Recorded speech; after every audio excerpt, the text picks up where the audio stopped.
Good afternoon, everyone. My name is Sharlin, and today I'm going to introduce the Jodie Foster. And her name is actually Alicia Christian Jodie Foster, but because her siblings just kept call her Jodie, and so she ignored the name her mom gave her and used Jodie Foster for the rest of her life. She is an American actor, director, and producer. She has worked in films and on television. She has often been cited as one of the best actresses of her generation. She was born in LA, California, and she now has two kids, whose names are Charles and Kit. Foster began her career at the age of 3 on TV commercial.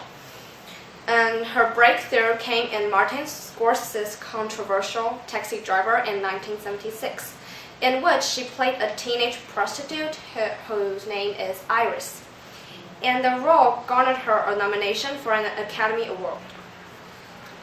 This movie really it hit her like a lightning bolt, because before this movie, she thought that acting was not a very intelligent thing. Since she was young, everybody just told her that to be nature, to act like herself, to just be herself on the television or in the movie. But she found out that it's really not like that. And it is the thing about acting is that you have to bring your emotional intelligence into the character and create it. You have to create a character and then to convince the audience that you are the character.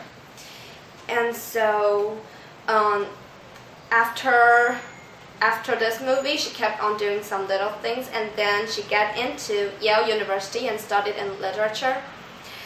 The thing about university is that her personality changed because she started her career so young.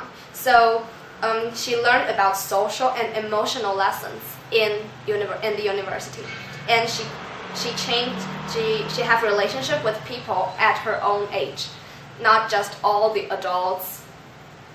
And she had a wonderful time, and she said that she'll never trade it. She's really happy that she can have a student life, but not an actor life in that 4 years. And then after attending college at Yale, Foster struggled to transition to adult roles until winning widespread critical acclaim for her portrayal of a rape survivor in The Accused in 1988, for which she won several awards, including an Academy Award and a Golden Globe. The things about this film is that she said she would black out between the rape scenes, and she thinks she's horrible acting in this movie, but then she got an Best Actress because of this character. And I think it's pretty interesting when she talks about playing this rape survivor, because she just totally forgot about the scene right after she went into the character, and then she moved out really quickly, and then she blacked out, like it doesn't happen to her even more. I think it's a kind of protection to her own soul, to not to think about the rape. And then she won her second Academy Award 2 years later, when she starred in the sleeper hit The Silence of the Lambs as Clarice Starling. This is an FBI training investigating serial murder case. And when she acted in The Silence of the Lambs, she said she different from other films, she did a lot of research, like really a lot, because Clarice is a FBI trainee. So she went through training program and read a lot and met a lot of the real FBI agents. And she finally creates special accents due to the character's personality.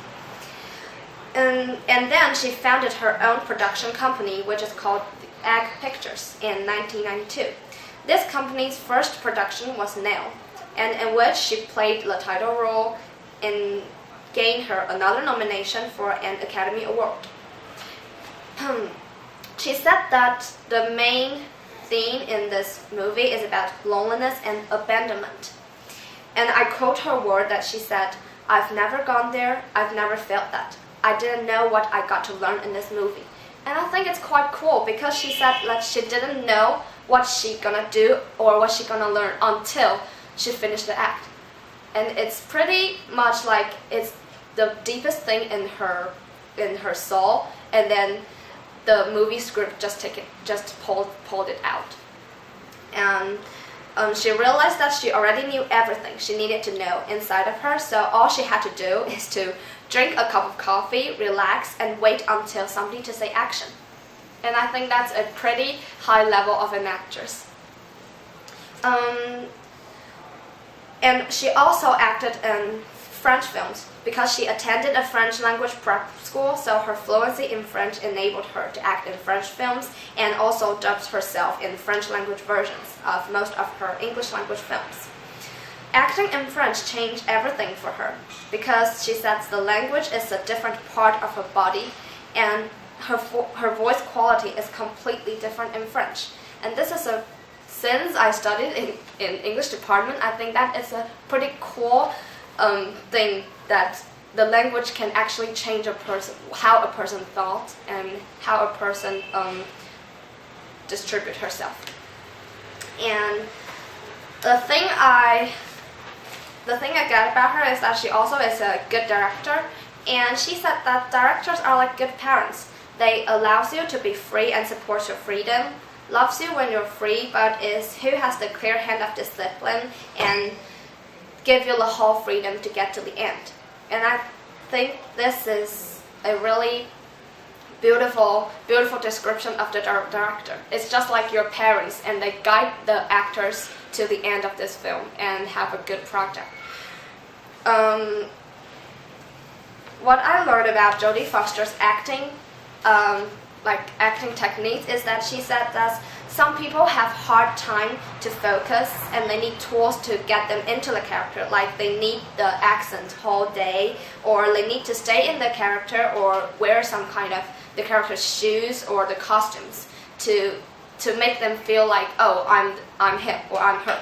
But that all she needs is to not expend the energy and save it until the director says action.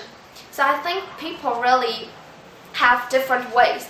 Actors have different ways to get into the place, and all we have to do when we're acting is like we're gonna find out our own method, because her method doesn't really fit you, so you have to like try and to do things you can to like get you into the character.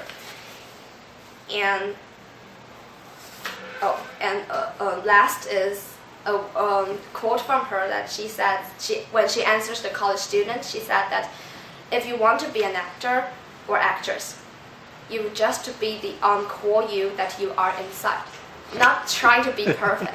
You're just the uncool you, and just try as hard as you can. So that is my presentation. Thank you.